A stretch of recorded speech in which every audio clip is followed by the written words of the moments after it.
ನನ್ನ ಹೆಸರು ಡಾಕ್ಟರ್ ನವೀನ್ ಚಂದ್ರಶೇಖರ್ ಅಂತ.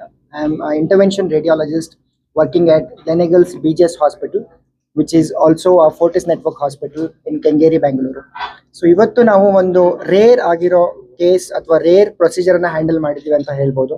ಇದರಲ್ಲಿ ಏನು ಅಂದರೆ, ಒಂದು 40-year-old ಫೀಮೇಲ್ಗೆ ಥೈರಾಯ್ಡ್ ತೊಂದರೆ ಇತ್ತು. ಸೊ ನಾವು ಥೈರಾಯ್ಡ್ ಗಂಟು ಅಥವಾ ಥೈರಾಯ್ಡ್ ಸಮಸ್ಯೆಯನ್ನು ಕಾಮನ್ ಆಗಿ ಹೆಣ್ಮಕ್ಳಲ್ಲಿ ಜಾಸ್ತಿಯಾಗಿ ನೋಡುವಂಥದ್ದು ಹೆಣ್ಮಕ್ಳಲ್ಲಿ. ಇದರಲ್ಲಿ ಏನಾಗುತ್ತೆ ಅಂದರೆ, ಒಂದು ಕತ್ತಲ್ಲಿ ಇರೋ ಗಂಟನ್ನು ನಾವು ಹೇಗೆ ಟ್ರೀಟ್ಮೆಂಟ್ ಮಾಡ್ತಾ ಇದ್ದೀವಿ ಅಥವಾ ಆ ಟ್ರೀಟ್ಮೆಂಟ್ ಮಾಡಿಫಿಕೇಶನ್ ಹೇಗಾಗಿದೆ ಅಂತ ಅದ್ರ ಬಗ್ಗೆ ನಾನು ಹೇಳ್ತಾ ಇದ್ದೀನಿ.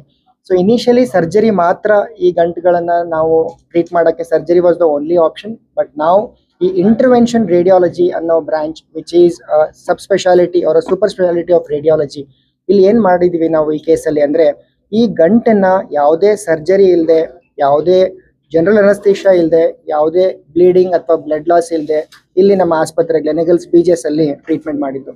ಇದರಲ್ಲಿ ನಾವು ಒಂದು ಸ್ಮಾಲ್ ನೀಡಲ್ ಮೂಲಕ ಹೇಗೆ ನಾವು ಬ್ಲಡ್ ಸ್ಯಾಂಪಲ್ ತಗೊಳ್ತೀವಿ, ಆ ಸೈಜ್ ಅಷ್ಟು ಇರೋ ನೀಡಲನ್ನು ಆ ಥೈರಾಯ್ಡ್ ಗಡ್ಡೆಯಲ್ಲಿ ಹಾಕಿ ಅಲ್ಟ್ರಾಸೌಂಡ್ ಮೂಲಕ ನೋಡಿಕೊಂಡು ಪ್ರಿಸೈಸ್ ಟಾರ್ಗೆಟ್ ಅಂತ ಹೇಳ್ತೀವಿ, ಪ್ರಿಸಿಷನ್ ಟಾರ್ಗೆಟ್ ಮಾಡಿಕೊಂಡು ಅದನ್ನು ರಕ್ತನಾಳನ ಬ್ಲಾಕ್ ಮಾಡಿದ್ವಿ.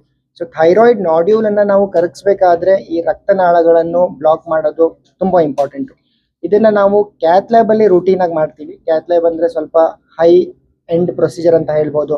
ಅದರಲ್ಲಿ ಎಕ್ಸ್ಪೆನ್ಸಸ್ಸು, ಅದಾದಮೇಲೆ ಕಾಸ್ಟು ಅದೆಲ್ಲ ಜಾಸ್ತಿ ಆಗುತ್ತೆ. ಆಮೇಲೆ ರೇಡಿಯೇಷನ್ ಎಕ್ಸ್ಪೋಜರ್ ಕೂಡ ಇರುತ್ತೆ.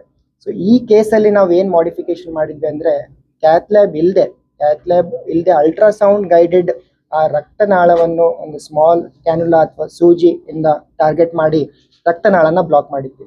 ಸೊ ಈ ಥರ ರಕ್ತನಾಳ ಬ್ಲಾಕ್ ಮಾಡೋದ್ರಿಂದ ಏನಾಗುತ್ತೆ, ಆ ಗಂಟು ಕರ್ಗಕ್ಕೆ ಹೆಲ್ಪ್ ಆಗುತ್ತೆ. ಅದ್ರ ಜೊತೆಗೆ ಇನ್ನೊಂದು RFA ನೀಡಲ್ ಅಂತ ಹೇಳ್ತೀವಿ, RFA ನೀಡಲ್ ಅಂತ ಹೇಳ್ಬೋದು ಅಥವಾ ಮೈಕ್ರೋವೇವ್ ಅಬ್ಲೇಷನ್ ಅಂತ ಹೇಳ್ಬೋದು. ಅದರಿಂದ ಆ ನೀಡಲ್ ಮೂಲಕ ಅದನ್ನ ಹೀಟ್ ಡೆಲಿವರ್ ಮಾಡಿ ಆ ನಾಡ್ಯೂಲನ್ನ ಕರಗಿಸಿದ್ದು. ನಾರ್ಮಲ್ ಆಗಿ ಈ ಟ್ರೀಟ್ಮೆಂಟ್ ನಮ್ಗೆ ರೆಸ್ಪಾನ್ಸ್ ಬರೋಕ್ಕೆ 3 ರಿಂದ 4 ತಿಂಗಳಾಗುತ್ತೆ. ಬಟ್ ಈ ಮಾಡಿಫಿಕೇಶನ್ ಮಾಡಿರೋದ್ರಿಂದ what we can see is within 2 months we could see a significant reduction in the size without any surgery. For example, scar mark ಏನು ಬೇಕಾಗೋದಿಲ್ಲ. Patient hospitalization is also not required.